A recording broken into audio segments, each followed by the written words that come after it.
The European future of Ukraine in a global context is being discussed today at the Yalta European Strategy Conference.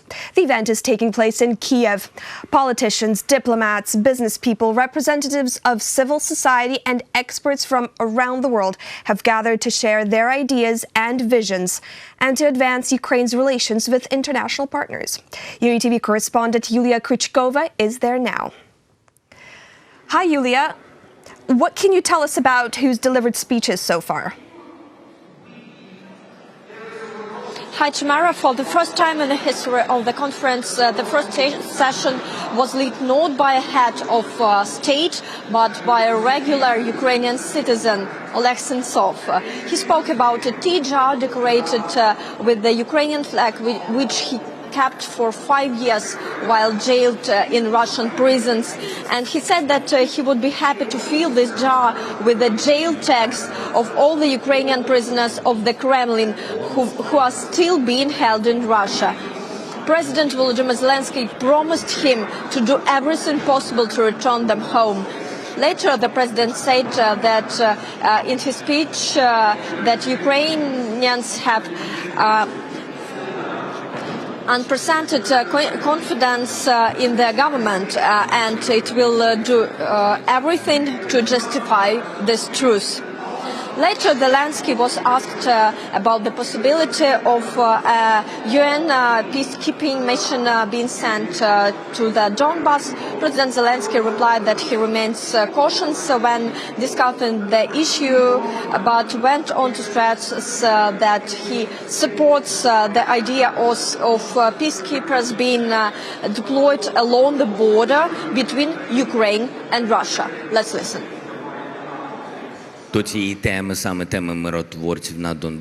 remain cautious when it comes to the issues of UN peacekeepers being sent to Donbass. I know that the previous government discussed it and they discussed the structures needed for the deploying a peacekeeping mission.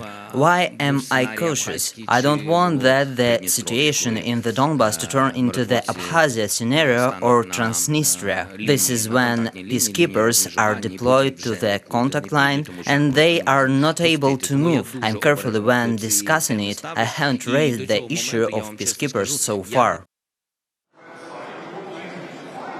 The Estonian president spoke just a short time ago.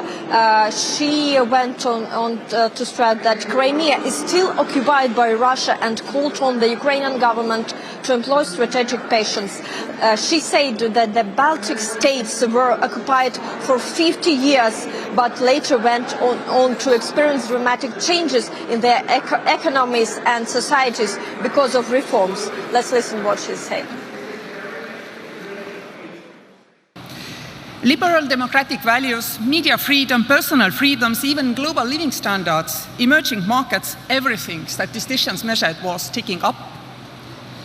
There was a safe haven.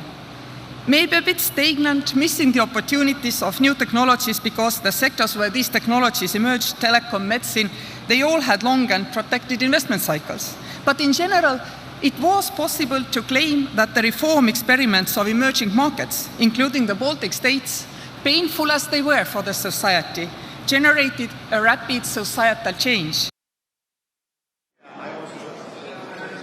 The president of Finland also spoke at the conference. According to the World Study of Happiness, Finland tops the rating.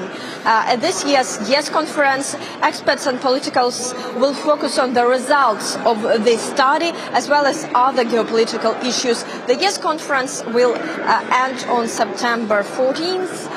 Presidents, ministers and top officials from 26 countries are expected to take part.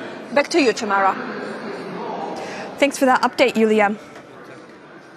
That was our correspondent, Yulia Krychkova, reporting live from the YES conference here in Kyiv.